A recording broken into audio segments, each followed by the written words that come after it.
Puji Tuhan, selamat pagi Bapak Ibu Saudara yang kasih Tuhan, salam sejahtera untuk kita semua.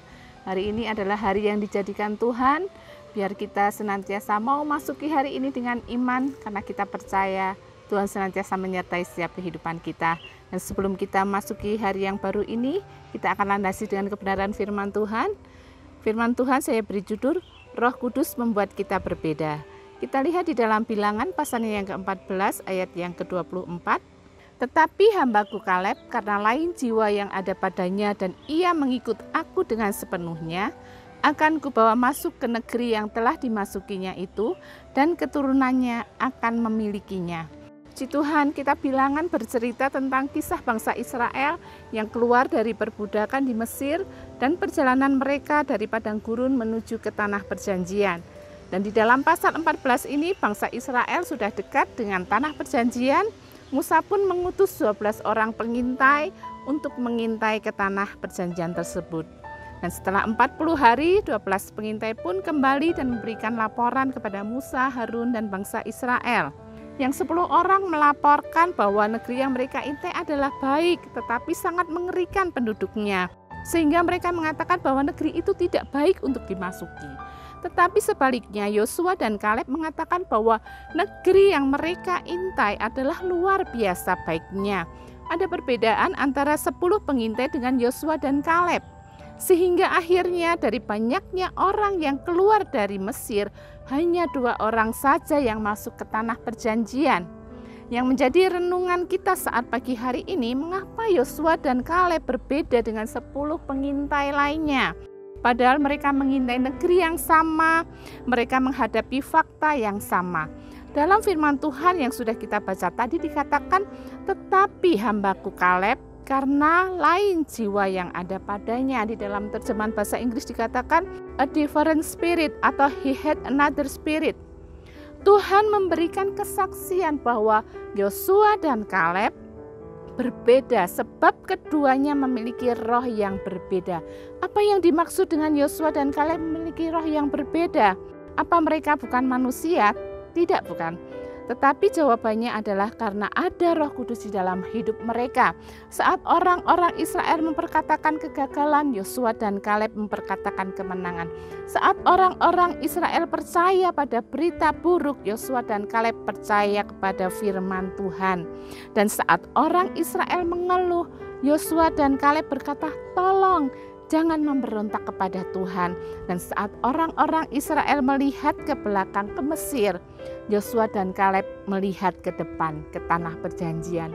Kaleb bukan hanya berbeda dari orang Kanaan, tetapi dia juga berbeda dari kebanyakan orang Israel sebangsanya.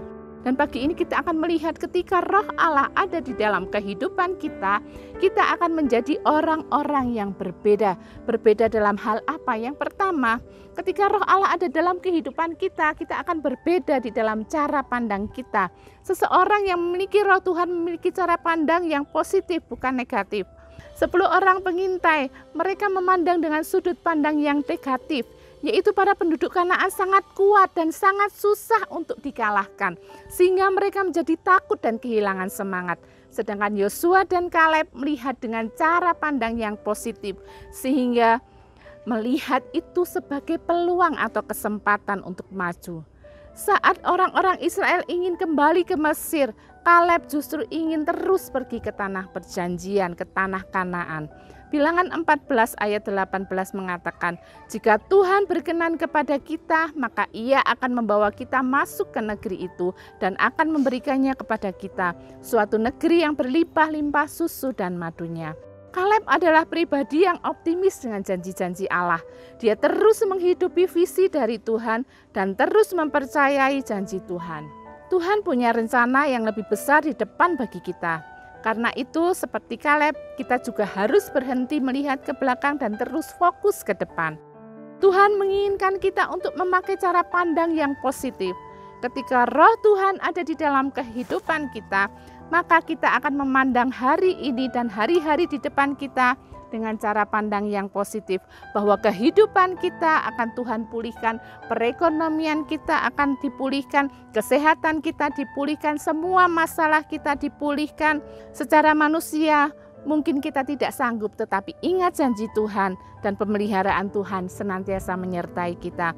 Yang kedua, ketika Roh Allah ada di dalam kehidupan kita, kita akan memiliki cara berucap, cara berkata-kata, cara berbicara yang berbeda. Roh Tuhan juga menjadikan ucapan seseorang menjadi berbeda dengan yang lain. Orang yang tidak mengaktifkan Roh Kudus dalam hidupnya akan selalu berucap tidak mungkin atau tidak bisa. Bilangan 13 ayat 32, 10 pengintai memberikan kabar busuk, kabar yang melemahkan, menakut-nakuti. Sebaliknya, Kaleb memiliki perkataan yang benar, yang tepat dan dapat dipertanggungjawabkan. Ketika bangsa Israel mengucapkan kegagalan, Yosua dan Kaleb mengucapkan kemenangan. Seseorang yang penuh dengan Roh Kudus akan selalu mengucapkan perkataan iman, ucapan yang positif. Bilangan 13 ayat 30 mengatakan, kemudian Kaleb mencoba menenteramkan hati bangsa itu di hadapan Musa. Katanya, tidak, kita akan maju dan menduduki negeri itu, sebab kita pasti akan mengalahkannya. Oleh sebab itu, ucapkanlah yang baik. Apapun pekerjaan yang kita kerjakan, mungkin itu berbisnis, membuka toko, menjadi karyawan suatu perusahaan, sebagai guru, sebagai hamba Tuhan, tetap ucapkanlah iman dan bukan keluhan. Ucapkanlah, hari ini aku diberkati, aku sehat, aku sembuh. Dan hal yang ketiga, ketika Roh Kudus ada dalam kehidupan kita, kita memiliki cara bertindak yang berbeda. Roh Tuhan menjadikan tindakan seseorang berbeda. 10 pengintai ketakutan dengan kekuatan yang dimiliki oleh bangsa Kanaan, tetapi Yosua dan Kaleb memiliki keberanian untuk melangkah maju. Roh Allah memampukan mereka untuk bertindak dan maju ke depan. Yosua dan Kaleb percaya bahwa ketika mereka bertindak sesuai dengan perkataan Tuhan, maka Tuhan akan selalu ada dan menyertai mereka.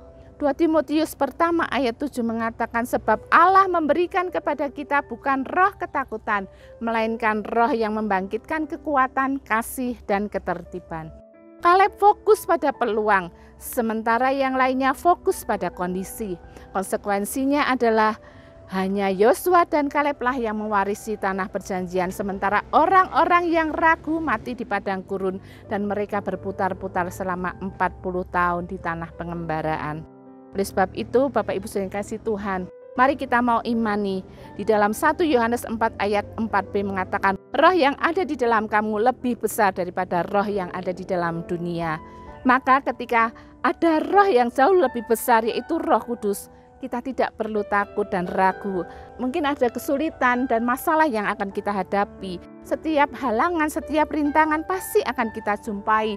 Namun sebagai umat beriman, dengan roh yang terus menyala-nyala dan tidak padam, kita pasti mampu melampauinya. Oleh sebab itu saat pagi hari ini, mari kita akan memasuki hari yang baru ini dengan iman.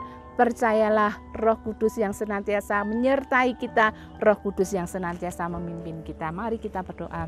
Bapa di surga, dalam nama Tuhan Yesus Kristus, bersyukur pagi hari ini firman Tuhan meneguhkan kami untuk kami boleh memasuki sepanjang hari ini, bahkan hari-hari ke depan kami Tuhan. Karena kami memiliki Roh Kudus yang senantiasa menyertai, memimpin setiap kehidupan kami, sehingga kami memiliki cara pandang, kami memiliki cara berbicara, kami memiliki cara bertindak yang berbeda dengan orang-orang dunia ini Tuhan, sehingga kehidupan kami boleh menjadi berkat dimanapun kami berada. Terima kasih Tuhan Yesus. Pagi hari ini kami berdoa, Tuhan tolong bangsa negara kami, berkati bangsa kami, berkati pemimpin bangsa kami. Tuhan pulihkan bangsa kami, Tuhan selamatkan bangsa kami, biar kemuliaan Tuhan turun atas kehidupan bangsa dan negara kami. Berkati juga pekerjaan Tuhan yang ada di gereja lokal kami. Tuhan menolong pekerjaan Tuhan yang ada, Tuhan memberkati seluruh sidang jemaat Tuhan, juga Tuhan memberkati apapun yang diusahakan, apapun yang dikerjakan umat-umat Tuhan. Tuhan senantiasa menolong, membuat mereka berhasil dan beruntung. Yang sakit Tuhan sembuhkan, yang susah Tuhan hiburkan, yang lemah Tuhan beri kekuatan, yang berbeban berat Tuhan yang memberikan kelegaan. Terima kasih Tuhan, pagi hari ini kami akan melangkah memasuki hari yang baru ini dengan iman. Kami percaya penyertaan Tuhan, kami percaya pimpinan Tuhan. Kami luaskan Roh Kudus berkarya dalam setiap hidup kami, dan kami akan melihat Tuhan, kemenangan demi kemenangan Tuhan kerjakan atas setiap kehidupan kami. Kami bersyukur, kami memasuki hari yang baru ini di dalam nama Tuhan Yesus Kristus. Haleluya. Amin.